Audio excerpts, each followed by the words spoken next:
Bismillahirrahmanirrahim. Assalamualaikum warahmatullahi wabarakatuh. Innal hamdalillah nahmaduhu wa nasta'inuhu wa nastaghfiruh wa na'udzu billahi min sururi anfusina wa sayyiati a'malina. May yahdihillahu fala mudhillalah wa may yudlil fala hadiyalah.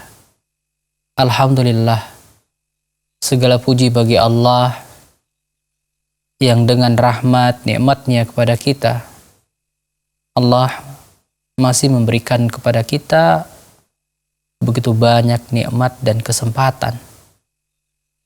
Allah masih mengizinkan kita untuk bisa memanfaatkan waktu kita dalam kebaikan. Maka dengan hal-hal seperti ini saja sudah cukup benar pernyataan Allah dalam Al-Quran, dalam surah Ar-Rahman yang Allah ulang sampai 31 kali. Fabi ayyi ala'i rabbikuma tukadziban. Nikmat Allah atau nikmatku yang mana lagi yang hendak engkau dustakan? Kaum muslimin yang dimuliakan Allah, dalam acara kita di kajian Tazkiyatun Nufus, yang semoga Allah mudahkan bagi kita dalam hal memahami dan juga bisa mengamalkan ilmu yang kita dapatkan. Dalam hal ini, tema yang akan kita angkat atau dalam bab yang masih membahas seputar masalah taubat, kita masuk kepada tema yang selanjutnya, yaitu pembagian dari taubat itu sendiri.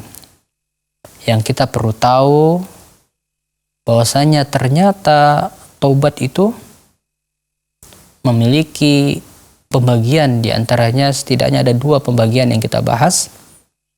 Yang pertama ada yang disebut dengan taubat mutlak,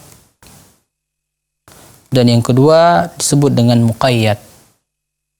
Mutlak ini artinya keseluruhan.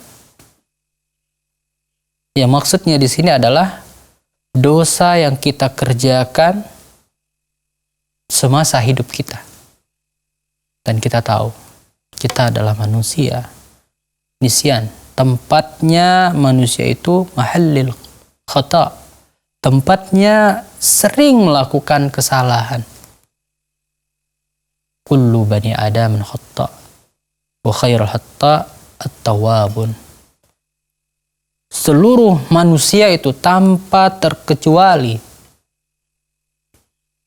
pasti melakukan yang namanya kesalahan. Dan sebaik-baiknya orang yang berbuat salah, berbuat dosa, at-tawwabun, orang yang bersegera untuk bertobat kepada Allah. Bersegera dia untuk senantiasa beristighfar. Bahkan kaum muslimin yang dimuliakan Allah, banyak kita dapatkan dalam hadis Rasulullah. Rasul itu dalam sehari semalam itu tidak kurang dari 70 kali dia beristighfar kepada Allah. Padahal kita tahu Nabi Muhammad SAW dijamin untuknya dosa yang telah lalu, bahkan yang akan datang itu telah Allah ampuni untuknya. Namun sampai seperti itu beliau. Bagaimana dengan kita? Adakah jaminan itu juga kita dapatkan? Tidak. Maka kita jauh lebih pantas, lebih berhak, lebih wajib untuk beristighfar. Terkadang ada kesalahan, terkadang ada dosa yang tanpa kita sadari. Dan itu sebabnya kita benar-benar sangat dianjurkan beristighfar. Bahkan sebagaimana dianjurkannya setelah kita ibadah, setelah sholat. Bukankah setelah sholat salam kiri dan kanan kita langsung mengucapkan kalimat yang kita ucapkan pertama kali adalah istighfar, astaghfirullah. Padahal kita bukan setelah berbuat dosa, namun itu dianjurkan. Astaghfirullah. Karena kita sadar manusia yang lemah ini, bahkan dalam hal ibadah, kita melakukan banyak kekurangan. Kita berbuat banyak kesalahan, bahkan dalam sholat kita itu sendiri. Bukankah jelas Allah firmankan dalam surah Al-Ma'un, "Fawailul lil musallin alladzina hum an salatihim sahun." Dikatakan celakalah orang-orang yang sholat, yaitu orang yang lalai dalam sholatnya. Maka ya kita berharap dengan istighfar yang kita ucapkan setelah kita sholat, kiranya itu bisa menutupi kelalaian-kelalaian yang kita lakukan. Dan kita tahu, kita paham bahwasanya Allah, Dia wasi'at kulla syai', sangat luas ampunannya, sangat luas rahmatnya kepada hamba-hambanya. Maka kita meminta kepada Sang Khalik yang maha perkasa, yang maha kuasa dan memiliki luar biasa ampunan tersebut. Dan kita tidak putus asa, dianjurkan tidak berputus asa terhadap rahmat yang Allah turunkan atau berikan kepada kita. Baik kaum muslimin yang dimuliakan Allah Subhanahu wa taala dimanapun Anda berada, dan insya Allah kita akan lanjutkan pembahasan kita setelah beberapa jeda berikut ini.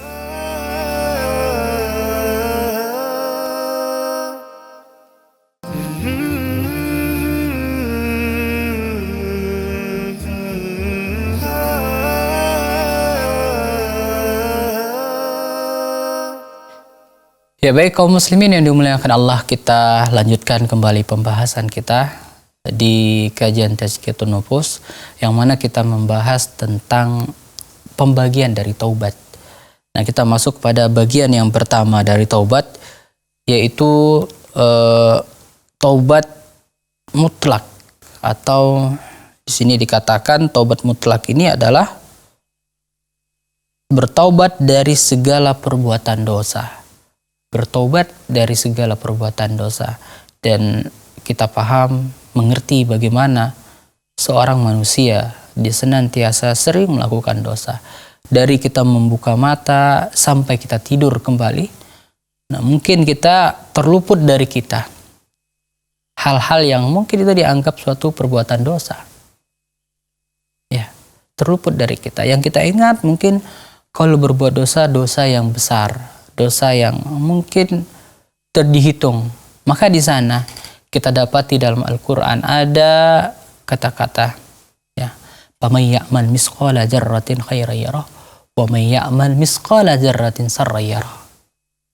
Nantinya digambarkan di sana orang-orang itu akan terkejut, ya, ketika dia dapati dalam catatan amalnya, dia temukan ada dosa, ada catatan keburukan yang dia tidak menyangka kalau itu adalah dosa. Karena sepelenya perbuatan tersebut, yang dia tidak beranggapan itu adalah termasuk perbuatan dosa. Nah, ini dia fungsi istighfar yang kita sering kita ulang-ulang setiap harinya. Di antaranya untuk menghapuskan dosa-dosa yang mungkin tidak kita sadari. Dosa-dosa kecil yang kita tidak sengaja melakukannya. Nah, maka di sana ada pernyataan Nabi Shallallahu Alaihi Wasallam, "Watbi'is sayyi'ah bil hasanah tamhuha." Rasulullah katakan, iringilah perbuatan burukmu dengan perbuatan baik, mudah-mudahan niscaya dia akan menghapuskannya. Nah, ini dia. Jadi kalau kita merasa kita merasa melakukan suatu perbuatan salah, atau bahkan sama sekali kita tidak merasa melakukan perbuatan salah, maka tidak ada salahnya kita memperbanyak perbuatan baik. Selain untuk menambah catatan amal kebaikan kita, juga kita berharap bisa menghilangkan kesalahan-kesalahan yang pernah kita lakukan. Karena kembali lagi, kita manusia pasti melakukan salah. pasti melakukan dosa. Dan ada orang-orang yang Allah cintai karena dia melakukan dosa dan dia segera bertaubat. Dan ada orang-orang yang Allah murkai padahal dia beribadah, tapi dengan rasa takaburnya, sombongnya, rianya, sum'ahnya, Allah tidak terima amal ibadahnya dan Allah murkai dia. Sedangkan ada seorang hamba yang dia sering melakukan perbuatan dosa, tapi dia sering kembali kepada Allah. Sering dia merayu-rayu, meminta, memohon kepada Allah dengan tangisan ketika dia beribadah, minta diampuni dosa-dosanya. Ada sebuah kisah. Seorang ulama terdahulu yang dia merasa dirinya tidak tenang. Dia merasa hatinya sakit. Maka dia bermunajat memohon kepada Allah, ya Allah, tunjukkan kepadaku sebuah ibrah pelajaran yang bisa ku ambil pelajaran tersebut dan bisa melegakan hatiku. Maka dia pun melakukan perjalanan. Dia berjalan dan tak lama ketika dia berjalan dia dapati ada sebuah rumah. Terdengar suara ribut di dalamnya. Ternyata ada seorang anak yang lagi dimarahi oleh ibunya. Dan kemudian sang ibu dengan marahnya mengeluarkannya dari rumah dan dia tutup kembali pintu rumahnya. Dia usir anak. Pergilah kau, kemana kau hendak pergi. Sang anak yang dia masih berusia anak-anak, belum lagi remaja, dia menangis, dia meratap, dia mohon kepada ibunya, minta maaf dia. Namun ibunya belum membuka pintunya. Terakhir sang anak pergi dulu. Tak lama dia pergi dari rumahnya, dia kembali lagi dia meratap kepada ibunya, merayu-rayu meminta, wahai ibu, maafkan aku, ampuni aku. Dia terus meratapi. Dan tak lama dibukakan pintu tersebut. Karena dia lihat anaknya itu menangis-nangis dan sampai melakukan diambil tanah, dia sapu-sapu ke wajahnya. Sampai seperti itu dia ingin menghibah kepada ibunya. Si ibu membukakan pintu dan memeluk sang anak. Sang anak yang sebelumnya mengatakan, kalaulah pintu ini tertutup bagiku, pintu mana lagi yang terbuka untukku, wahai ibu, kata sang anak. Meratapi ketika dia ingin merayu ibunya supaya dimaafkan. Dia katakan dengan perkataan itu. Maka sang ibu yang telah tersentuh hatinya oleh perkataan si anak, membuka pintu dan memeluk anaknya, menangis dan memaafkannya. Sang orang bijak atau ulama ini memperhatikan kejadian tersebut. Dan dia mengambil pelajaran yang begitu luar biasa besar. Dia katakan, subhanallah, kalaulah si ibu yang memiliki rahim, kasih sayang yang begitu besar kepada anaknya, seberapapun besarnya kesalahan si anak yang membuat ibunya marah, tapi sang ibu tetap menyayanginya dan bisa memaafkannya ketika sang anak mau kembali dan dia benar-benar meminta maaf kepada ibunya. Si ibu membukakan. Bagaimana dengan Allah Ghafurur Rahim? Allah yang maha pengasih, Allah yang maha pengampun, yang ketika hambanya datang kepadanya, walaupun hamba tersebut membawa dosa, melakukan dosa yang bertumpuk-tumpuk sampai memenuhi langit sekalipun, tapi dia benar-benar ikhlas, benar-benar sungguh-sungguh dia meminta bertaubat kepada Allah, maka Allah katakan, aku akan ampuni dan aku tidak peduli dengan dosa-dosa tersebut. Allahu Akbar. Kaum muslimin yang dimuliakan Allah, coba lihat bagaimana maha pengasih dan penyayangnya Allah. Bagaimana kita bisa mengambil pelajaran dari kisah yang tadinya kita bawakan. Ketika kita melakukan kesalahan, kita melakukan dosa, kita melakukan perbuatan buruk, maka jangan sampai kita berputus asa untuk mendapatkan ampunan dari Allah. Karena Allah Maha Pengampun. Allah Maha Pengasih dan Penyayang yang rahmatnya wasi'at kulla syai'.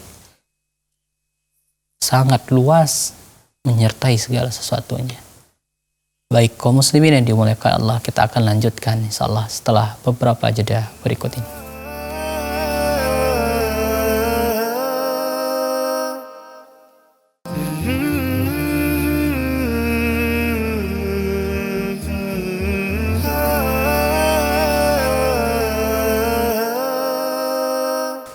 Ya, baik kaum muslimin yang dimuliakan Allah Subhanahu wa taala, kita lanjutkan pembahasan kita di segmen terakhir, segmen yang ketiga.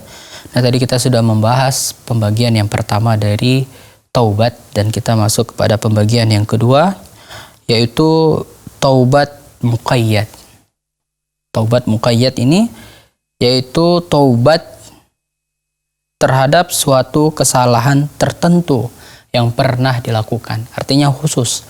Kalau tadi sifatnya umum, atas semua dosa-dosa yang dia lakukan, baik yang disengaja, tidak sengaja, baik dia sadari atau tidak dia sadari. Nah, kalau yang satu ini taubat muqayyad terhadap suatu dosa yang sifatnya khusus. Contoh, dia pernah melakukan kedurhakaan kepada orang tuanya. Dia pernah menyakiti hati ibunya, menyakiti hati ayahnya, dan dia ingin bertobat dari dosa tersebut, dan masalahnya orang tuanya telah tiada. Allahu Akbar. Artinya hal ini adalah suatu yang sangat menyakitkan bagi sang anak. Ketika dia baru sadar, dia baru tahu, dan dia baru mau bertobat, tapi orang tuanya sudah tiada. Maka apa yang dia bisa lakukan? Nah, di antara hal yang bisa dia lakukan taubatnya, selain dia memang benar-benar telah menyesali dosa tersebut, dan tentu dia berusaha. Di sana banyak didapati riwayat bagaimana orang-orang terdahulu.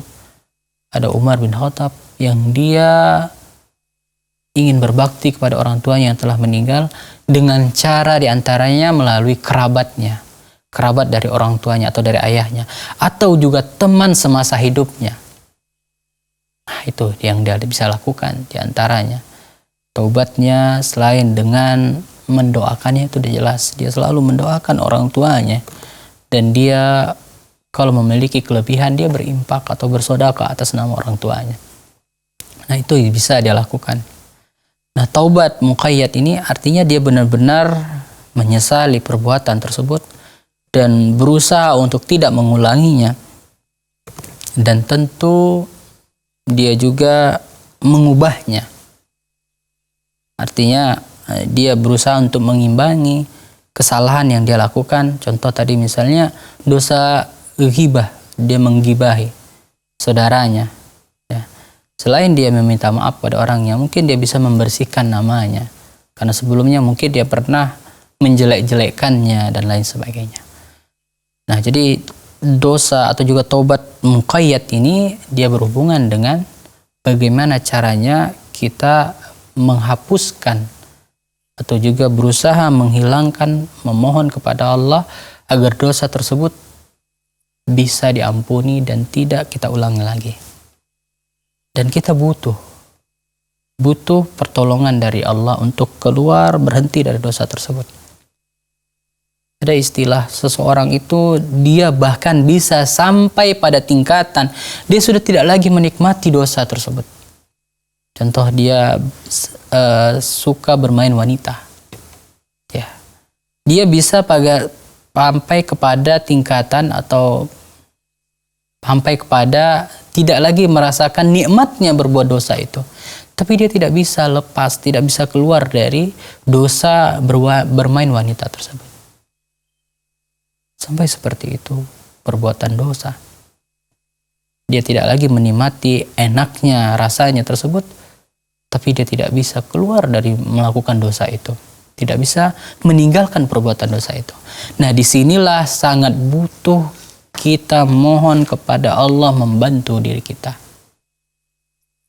Maka kita minta tolong kepada Allah, ya Allah, tolonglah aku agar bisa bertaubat kepadamu.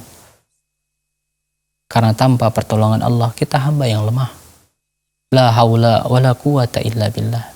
Kita tidak mampu, tidak punya daya upaya selain daya upaya yang Allah berikan kepada kita. Maka dari sini tidak ada tempat yang pantas untuk kita menyombongkan diri kita. Tidak bisa kita sombong terhadap amalan yang kita kerjakan. Karena apa? Semua itu tidak bisa kita lakukan kecuali atas izin Allah dan nikmat yang Allah berikan kepada kita. Nah, kaum muslimin yang dimuliakan Allah, dari sini tentu bisa kita ambil pelajaran yang begitu besar tentang betapa pentingnya kita bertaubat kepada Allah, dan sifatnya adalah wajib fardu ain. Setiap kita harus bertaubat kepada Allah, meminta ampunan, dan jangan pernah merasa diri kita bersih. Karena ketika kita merasa diri kita tidak melakukan dosa, tidak punya dosa, maka ketika itu pula syaitan bermain di hati kita, membuat diri kita menjadi takabur, membuat diri kita merasa suci, membuat diri kita merasa tidak butuh untuk beristighfar kepada Allah. Padahal Allah mencintai orang-orang yang tawabun, orang yang bertaubat, orang yang memperbanyak istighfarnya. Allah mencintai orang-orang tersebut. Dan Allah mencintai hambanya yang ketika berbuat dosa, dia bersegera kepada Allah. Bahkan dikatakan di sana, seandainya kaum itu ya tidak ada satupun yang lagi dia berbuat perbuatan dosa, tidak ada, semuanya sama sudah berbuat baik, maka Allah akan ganti kaum tersebut dengan kaum yang dia melakukan dosa dan bertobat kepada Allah. Kaum muslimin yang dimuliakan Allah, coba lihat bagaimana Allah mencintai hambanya. Bagaimana Allah mencintai hambanya sampai pada hamba yang dia melakukan dosa, maksiat, dan Allah mengharapkan dia agar segera bertaubat kepada Allah. Wasari'u ilal maghfirah.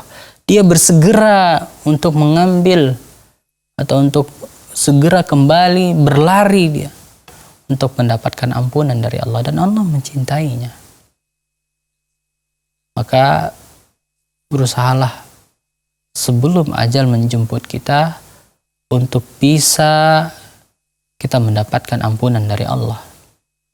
Jangan sia-siakan waktu yang Allah berikan kepada kita untuk tidak mengambil manfaat yang banyak. Di sela-sela waktu yang mungkin hanya sekedar untuk mengantri, menunggu, ya, maka manfaatkan untuk beristighfar. Minimal istighfar. Mungkin kita tidak hafal surah-surah tertentu, tapi semua kita hafal dengan istighfar. Maka manfaatkan. Pergunakan waktu tersebut yang insya Allah sangat banyak manfaat faedah yang kita dapatkan. Yang kita juga akan membahas nanti masalah bagaimana keutamaan istighfar. Baik kaum muslimin yang dimuliakan Allah, mudah-mudahan bermanfaat apa yang kita bawakan dari materi kita di kesempatan hari yang berbahagia ini. Semoga kiranya Allah mudahkan bagi kita, menggerakkan hati kita, mudah segera kembali kepada Allah, mudah untuk meninggalkan maksiat, mudah untuk segera bertaubat kepada Allah. Mudah-mudahan Allah berikan kemudahan tersebut. Kita tutup dengan doa kafaratul majelis. Subhanakallahumma wa bihamdik, asyhadu an la ilaha illa anta, astaghfiruka wa atubu ilaik. Wassalamualaikum warahmatullahi wabarakatuh.